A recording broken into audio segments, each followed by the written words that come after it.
কোনো প্রকার রোদে দেওয়ার ঝামেলা ছাড়াই মজাদার জলপাইয়ের এই তেল মাখা আচারটা আপনারা কিন্তু সহজেই তৈরি করতে পারছেন। আসসালামু আলাইকুম, welcome back to my channel. আশা করি সবাই খুব ভালো আছেন।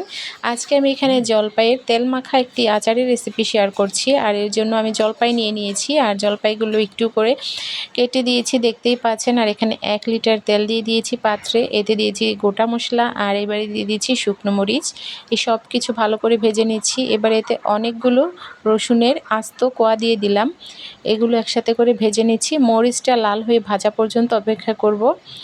মরিচটা যখন এভাবে ভাজা হয়ে যাবে তখন এর মধ্যে দিয়ে দিব বাটা সরিষা। অবশ্যই সরিষাটা এরকম শুকনো করে বাটতে হবে, পানি দিয়ে ব্লেন্ড করে দেবেন না। আপনারা চাইলে মিক্সিতে এরকম শুকনো করে করতে পারেন, তবে পানি দেওয়া যাবে না, এরকম যাতে করে আঠালো আঠালো হয়। তো এবারে সরিষাটাও একটু ভেজে নিচ্ছি। আর এই পর্যায়ে কিন্তু অনেক ফেনা হয়েছে। আর এইখানে জলপাই দিয়ে দিলাম। জলপাইগুলো দিয়ে চুলার আঁচ একদম কমিয়ে দিতে হবে, আর কমিয়ে দিয়ে এভাবে করে মিশিয়ে ঢাকনা দিয়ে ঢেকে দিতে হবে, যাতে করে জলপাইটা খুব ভালোভাবে সিদ্ধ হয়ে যায়। এভাবে করে যদি আপনারা আচারটা তৈরি করেন তাহলে কিন্তু আপনাদের এক্সট্রাভাবে জলপাই সিদ্ধ করা বা রোদে দেওয়ার কোনো ঝামেলাই থাকবে না। 10 মিনিট পর ঢাকনাটা খুলে আবারও নাড়াচাড়া করে দিচ্ছি। দেখতে পাচ্ছেন জলপাইটা কিন্তু অনেকটাই সিদ্ধ হয়ে গেছে। এবার এর মধ্যে দিয়ে দিয়েছি 400 গ্রাম চিনি দিয়ে দিয়েছি। যারা মিষ্টির পরিমাণ কম বেশি করেন তারা কিন্তু এর চাইতে কম বেশি করেও চিনি ব্যবহার করতে পারেন, বা এখানে চাইলে গুঁড়ো ব্যবহার করতে পারেন, আপনাদের যা ইচ্ছা। চিনিটা একদম গলে যাওয়া পর্যন্ত অনবরত নাড়তে হবে, তা না হলে নিচে দিয়ে লেগে যাবে। আর দিয়ে দিলাম বিট লবণ। অবশ্যই বিট লবণ ব্যবহার করবেন, তাহলে কিন্তু আচারের টেস্ট ভালো হয়। এভাবে অনবরত নাড়তে থাকবেন, তা না হলে নিচে দিয়ে লেগে যেতে পারে। আর চুলার আঁচ অবশ্যই একদম কমিয়ে দিতে হবে। এবারে দিয়ে দিলাম এর মধ্যে কালো জিরা আর শুকনো মরিচ বাটা। টালা শুকনো মরিচ আর কালো জিরা একসাথে করে বেটে নিয়ে দিয়ে দিয়েছি। আর দিয়ে দিলাম সিরকা, সাদা সিরকা বা ভিনেগার। এতে করে কিন্তু আপনি আচারটা সারা বছর সংরক্ষণ করে খেতে পারবেন।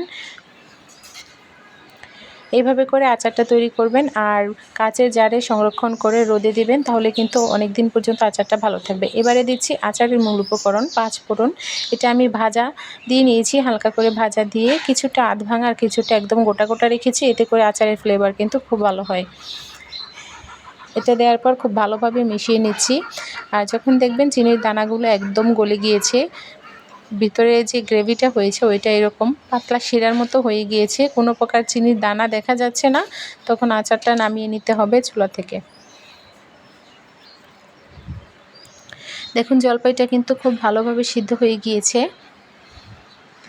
আর বেশি সিদ্ধ হলে কিন্তু একদম খুলে খুলে যাবে। তো এই পর্যায়ে দেখতে পাচ্ছেন চিনির একটা দানাও কিন্তু গোটা নেই, সব কিছু কিন্তু একদম গলে গিয়েছে। তো সহজভাবে অল্প সময়ের মধ্যে কিন্তু মজাদার এই জলপাইয়ের তেল মাখা আচারটা আপনারা ইজিলিভাবে তৈরি করতে পারেন। জলপাইয়ের এই টক ঝাল মিষ্টি আচারটা কিন্তু খুবই ভালো লাগে, সারা বছর সংরক্ষণ করে খেতে পারেন। এবারে ঠান্ডা করে কাচের জারে সংরক্ষণ করুন সারা বছরের জন্য। অবশ্যই ভিডিওটা ভালো লাগলে লাইক কমেন্ট শেয়ার করে দেবেন, চ্যানেলটা ভালো লাগলে ফলো দিয়ে রাখবেন। ইউটিউব চ্যানেল থেকে যদি দেখে থাকেন তাহলে সাবস্ক্রাইব দিয়ে রাখতে ভুলবেন না। আজকের মতো এখানে বিদায় নিচ্ছি। আল্লাহ হাফেজ।